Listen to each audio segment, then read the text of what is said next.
अस्सलाम वालेकुम friends, welcome to the truth. दोस्तों, हमारी ज़मीन को रोशन रखने वाला चाँद अल्लाह ताला की कुदरत की गवाही देता है। लेकिन ये चाँद आखिर है क्या?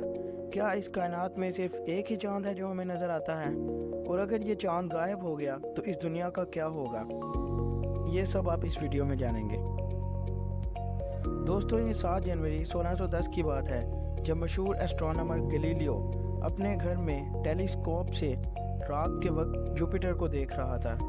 ये देखकर बहुत हैरान हो गया कि जुपिटर के गिर्द 4 चांद घूम रहे हैं। ये एक बहुत बड़ी डिस्कवरी थी कि हमारी दुनिया के चांद की तरह हमारी कायनात में और भी ऐसे चांद हैं, लेकिन हमारी ज़मीन के इर्द गिर्द सिर्फ एक ही चांद घूमता है, इसलिए हमें सिर्फ यही चांद नज़र आता है।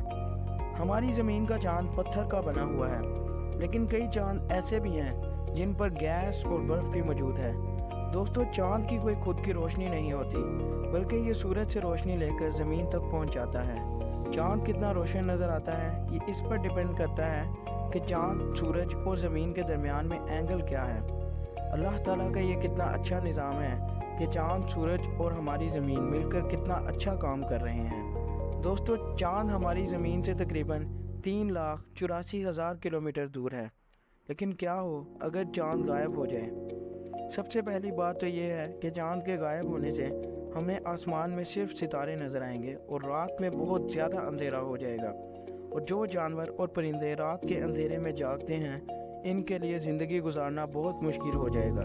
जैसा कि उल्लू, जो कि चांद की रोशनी में रात को शिकार करते हैं। चांद के गायब होने से एक इकोलॉजिकल इम्बैलेंस पैदा हो जाएगा और कई ऐसी जानवर और परिंदे ख़त्म हो जाएंगे जो रात को जागते हैं।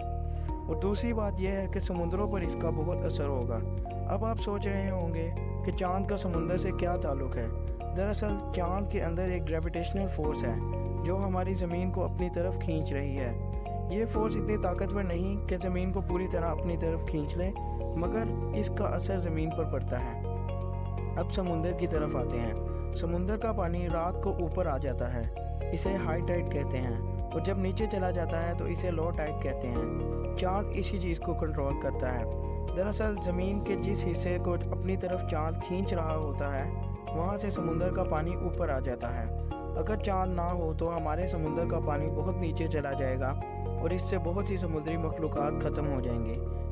यानी चांद के बगैर समुंदर में बहुत बड़ी तबाही आ जाएगी। हमें सोचना चाहिए कि अल्लाह ताला ने इस कायनात को किस तरह बनाया है कि हर एक चीज़ दूसरी चीज़ से जुड़ी है और काम कर रही है। दोस्तों, चांद अपनी ग्रेविटेशनल पुल से ज़मीन को अपने एक्सिस पर काबू रखता है। अगर ऐसा ना हो तो हमारी ज़मीन पर शदीद तेज़ हवाएं चलना शुरू हो जाए, जिनकी रफ्तार 480 किलोमीटर पर आवर से ज़्यादा हो सकती है। इससे ज़मीन पर बहुत बड़ी तबाही आ जाएगी। यानी दोस्तों, चांद को देखें और अल्लाह ताला का शुक्र अदा करें कि कायनात का निज़ाम कितने अच्छे से चल रहा है। दोस्तों, अगर आपको ये वीडियो पसंद आई हो तो हमारी इस वीडियो को लाइक ज़रूर करें और चैनल को सब्सक्राइब करें और बेल आइकन को प्रेस करना मत भूलिएगा। और इस वीडियो के बारे में अपनी राय कमेंट्स में दें।